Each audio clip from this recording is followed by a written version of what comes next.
उत्पत्ति अध्याय 27। जब इसहाक बूढ़ा हो गया और उसकी आंखें ऐसी धुंधली पड़ गई कि उसको सूझता न था, तब उसने अपने जेठे पुत्र एसाव को बुलाकर कहा, हे मेरे पुत्र। उसने कहा, क्या आज्ञा? उसने कहा, सुन, मैं तो बूढ़ा हो गया हूँ और नहीं जानता कि मेरी मृत्यु का दिन कब होगा।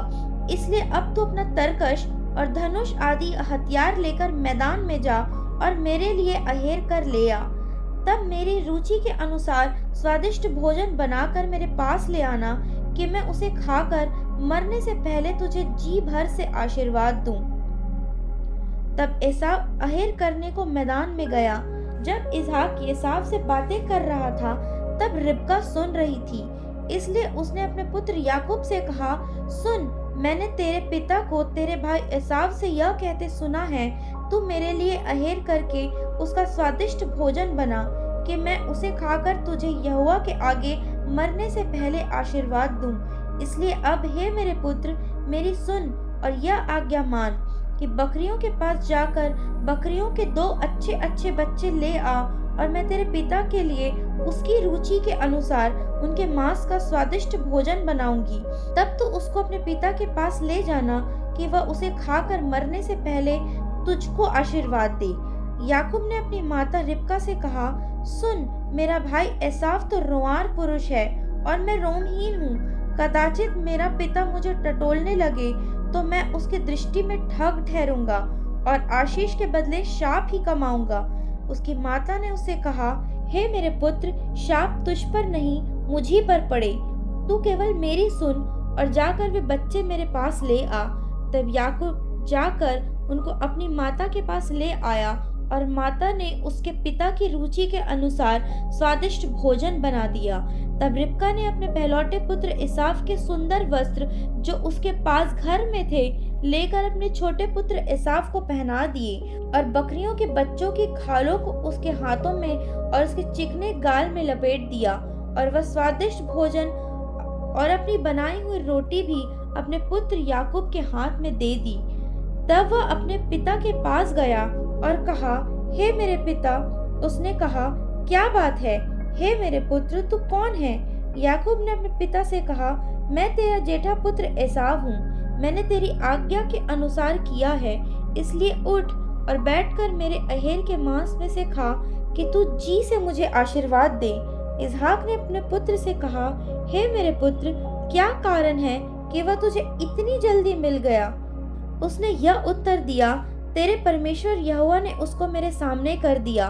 फिर इसहाक ने याकूब से कहा, हे मेरे पुत्र, निकट आ, मैं तुझे टटोल कर जानूं कि सचमुच तू मेरा पुत्र एसाव है कि नहीं। तब याकूब अपने पिता इसहाक के निकट गया और उसने उसको टटोल कर कहा, बोल तो याकूब का सा है, पर हाथ एसाव ही के से जान पड़ते हैं। और उसने उसको नहीं पहचाना क्योंकि उसके हाथ उसके भाई के से रोआर थे। अतः उसने उसको आशीर्वाद दिया और उसने पूछा, क्या तू सचमुच मेरा पुत्र एसाव है? उसने कहा, हाँ, मैं हूँ। तब उसने कहा, भोजन मेरे निकट ले आ कि मैं अपने पुत्र के अहेर के मांस में से खाकर तुझे जी से आशीर्वाद दूं। तब वह उसको उसके निकट ले आया और उसने खाया और उसने उसको दाख मधु भी पिलाया और उसने पिया। तब उसके पिता इसहाक ने उससे कहा, हे मेरे पुत्र, निकट आकर मुझे चूम। उसने निकट जाकर उसको चूमा और उसने उसके वस्त्रों को सुगंध पाकर उसको यह आशीर्वाद दिया, देख, मेरे पुत्र की सुगंध जो ऐसे खेत की सी है जिस पर यहोवा ने आशीष दी हो। परमेश्वर तुझे आकाश की ओस और भूमि की उत्तम से उत्तम उपज और बहुत सा अनाज और नया दाख मधु दे। राज्य राज्य के लोग तेरे अधीन हों और देश देश के लोग तुझे दंडवत करें। तू अपने भाइयों का स्वामी हो और तेरी माता के पुत्र तुझे दंडवत करें। जो तुझे शाप दे वे आप ही शापित हों और जो तुझे आशीर्वाद दे वे आशीष पाएं।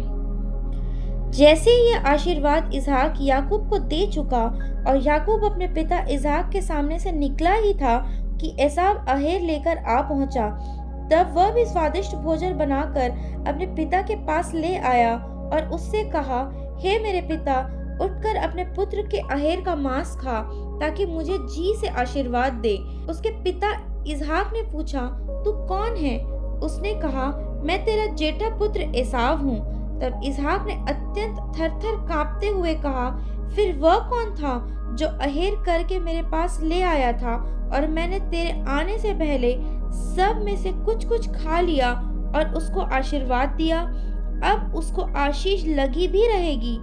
अपने पिता की यह बात सुनते ही एसाव ने अत्यंत ऊंचे और दुख भरे स्वर से चिल्लाकर अपने पिता से कहा, हे मेरे पिता, मुझको भी आशीर्वाद दे।